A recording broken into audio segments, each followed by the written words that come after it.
Fourth and goal. Almost a last gasp here for the Seahawks. Can they get it in? Smith under pressure throws. They can. Start on the ground. And Garendo out in front. Down the sideline. Being chased. One man to beat. And he's going to his wife. Here's going to it. That'll seal the deal. Where is she? Had a great night, other than the tackle. Right, didn't miss a kick. Here we go. Here's Prescott. Open middle, fire, caught,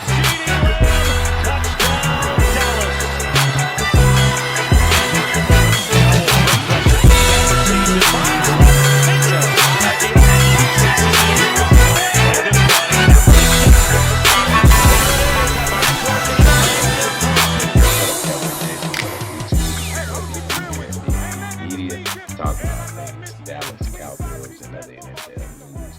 Real quick before I get started, like, comment, subscribe, share the video, hit that noti bell so you'll know anytime we're dropping content over here on the channel. Now that was just a few highlights from last night's Thursday night football matchup between the Seattle Seahawks and the San Francisco 49ers. San Francisco 49ers take it 36-24. It was a good game in the first half, back and forth. First half, Seattle really couldn't get nothing done. They couldn't get nothing going on the ground, and it was kind of the same for both teams. Jordan Mason got banged up for the San Francisco 49ers. They was down at a third, fourth running back, and didn't really see a difference. All of them good, but Seattle really couldn't get anything going early. And that really affected their second half, you know what I mean? Because they was, behind the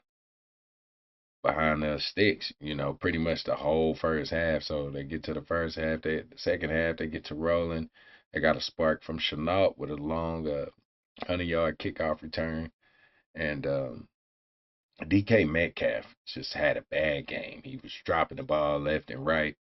I've always said, myself, DK Metcalf don't have the best hands. He's a freak of nature. I understand Seahawks fans don't kill me, but he catch with his chest a lot. He don't catch with his hands a lot. That's why that one deep ball, if he's going up with his hands extended, it's no way dude can break up the pass. You know what I'm saying? But the fact that he waits on the ball to hit him in the chest, that's why dude was able to break up that long pass and eventually stop them from scoring on that drive. They had a lot of good drives going, but they just kept stalling out from penalties. And Geno was kind of high with his passes last night. He kept missing open receivers. So let's take a look at the stats for the game. Time of possession, 49ers 33 to the Seahawks 26. 21 first downs. Versus Seahawks 22, 483 total yards for the 49ers, 358 total yards for the Seahawks. Passing yards, Brock Purdy 255, Geno Smith 306. Rushing yards 228-52. That's where the game was decided. And here, Seahawks had 9 penalties to the 49ers 5. We had 108 return yards to Seahawks 266, and Seahawks had 3 total turnovers. Top players from the game: first, San Francisco, Brock Purdy, 18 of 28, 64% completion rate, 255 yards, 3 TDs with a 139 QBR. Brock we all waiting, a lot of people waiting on Brock Purdy to fall, and he just not, man. He just not. He's a good quarterback, so we might as well get used to it. I was skeptical at first, but sometimes people just fall into the right situation and can't be happier for nobody than Brock Purdy. He was the last pick in the draft, man. So Mr. Irrelevant is very much relevant these days. Rushing for the 49ers, Brock Purdy, 4 attempts for 19 yards. Kyle Juszczyk, 1 for 6 yards and a touchdown. Isaac Garendo, 10 attempts, 99 yards, Longest run 76. That is a fourth string running back. I don't even know how many running backs they have on the roster. Jordan Mason, 9 carries, 73 yards, 8-yard average. Patrick Taylor Jr., 5 attempts, 16 yards, 3-yard average. Receiving, Juszczyk, 3 receptions for 10 yards. George Kittle, 5 receptions for 58 yards, 11-yard average, and 2 TDs. Juwan Jennings, 3 receptions, 27 yards, 9-yard average. Deebo Samuel, 3 receptions, 102 yards, 34-yard average, and a 76-yard touchdown. Brandon Ayuk missed a holdout. Man, let me say something. When you hold out for money like that, them the games last night that you need to show up. Y'all always counting the Cowboys' pockets. There's a lot of players out there not showing up for their contracts, as much as y'all talk about that. Brandon Ayuk was non-existent last night. 2 receptions for 37 yards. Jordan Mason, 1 for 9. Patrick Taylor Jr., 1 for 9. Defensively, Fred Warner, of course, was the tackle leader with 11, 6 solos, and don't know if they had any sacks. How many sacks they get last night? And, I don't know how to say that. Okuya, I don't know. Sam, 1 sack. I do not know how to say that boy last name, but I ain't finna try either. All right, for the Seahawks, we got Geno Smith, 30 for 52, 57% completion rate, 312 yards, 1 TD, 2 interceptions with a 70.5 QBR. Kenneth Walker, 14 attempts, 32 yards. And that's where it was, man. They did a good job on Kenneth Walker and Charbonnet last night. So Charbonnet had 5 carries for 20 yards. Didn't really see him a lot. Tyler Lockett, 4 receptions for 65 yards, 16-yard average, and 1 TD. DK Metcalf, 3 receptions, 48 yards, 16-yard average, no TDs. Kenneth Walker, 8 receptions, 37 yards, 4-yard average. Jackson Smith and Jigba, 5 receptions, 53 yards, 10-yard average. Jake Bobo, 2 receptions, 18 yards, 9-yard average.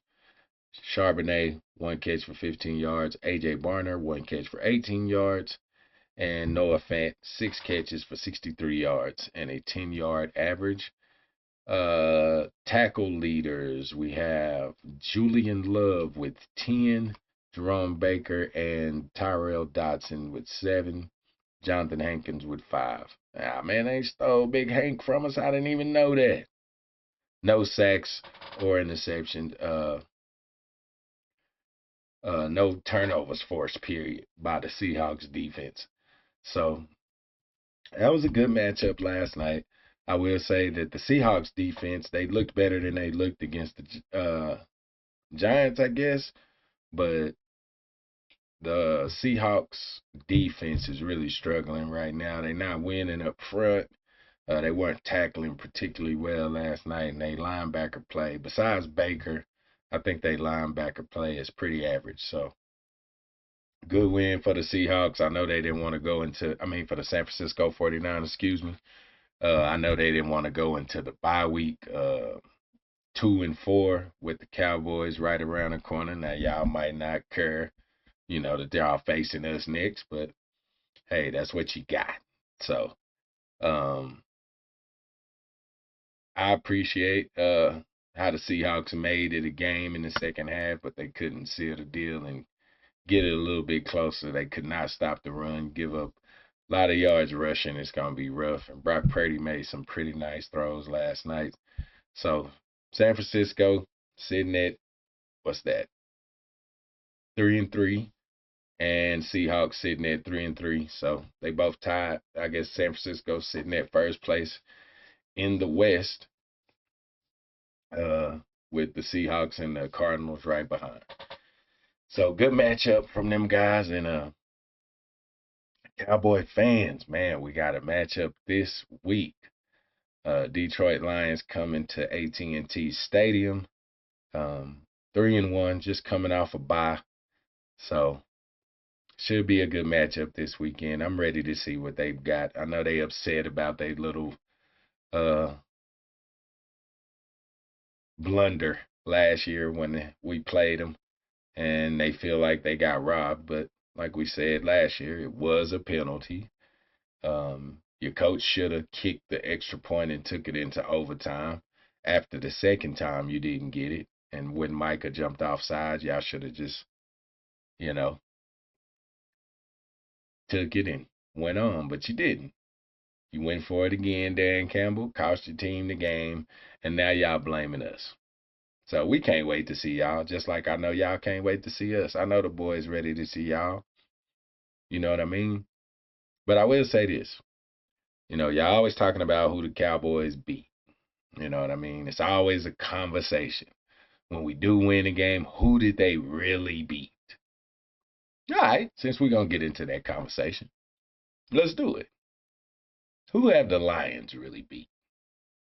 The Seahawks? You could say they're a decent team, but I know a lot of y'all don't respect the Giants, and they lost to the Giants. We didn't hear nothing about that. We actually beat the Giants, and y'all talked about it more than the Seahawks losing to the Giants. All right, Lions beat the Seahawks. They beat the Rams. Ooh, they're really good these days, ain't they? And they beat the Cardinals. That's their 3 wins. The Cardinals, the Seahawks, and the Rams. Now, one loss did come to Tampa Bay, a winning club. But, that don't matter. I think if we look at the teams they've beat, if it was the Cowboys' schedule, they say they beat a bunch of tomato cans, as Chris Broussard says. But that's all right. I know y'all, what Puffy say, y'all scrambling and scraping. Because last week, all y'all was wrong. And every one of y'all picked them. Except Maria, Sunday Night Football. Thank you, Miss Lady. We love you out here in Cowboy Nation. It's always a but after we kick one. It's crazy. But we're going to get it more into that matchup. I just wanted to recap the game last night. It was a good matchup, good NFC West matchup. Used to be a little bit better about 7-8 years ago, but we ain't got the Legion of Boom and Navarro and Patrick Willis no more. But y'all do got Fred Warner, and I like that young man. So, good game, San Francisco. We'll see you boys in 2 weeks. Seahawks, gonna have to get back on the drawing board, man. That offense ain't looking, it's not rolling like it was last year with the run game. And I think y'all throw a little bit too much. I think Pete Carroll would have ran the ball a little bit more last night, especially in the first half, when things wasn't going San Francisco way. Let's just keep the game close and see how it play out in the second half. But it was just pass, and y'all kept going 3 and out and giving them chance after chance to score. So I think that's where y'all lost the game last night, not being able to run and not being able to stop the run. Well, y'all, that's my video for this morning. That's my recap of Thursday Night Football. Stay tuned for the weekend so we can get into our predictions for the Lions matchup. I'm your boy Big D here at Big D Media. Remember, like, comment, subscribe, and as always, go Cowboys.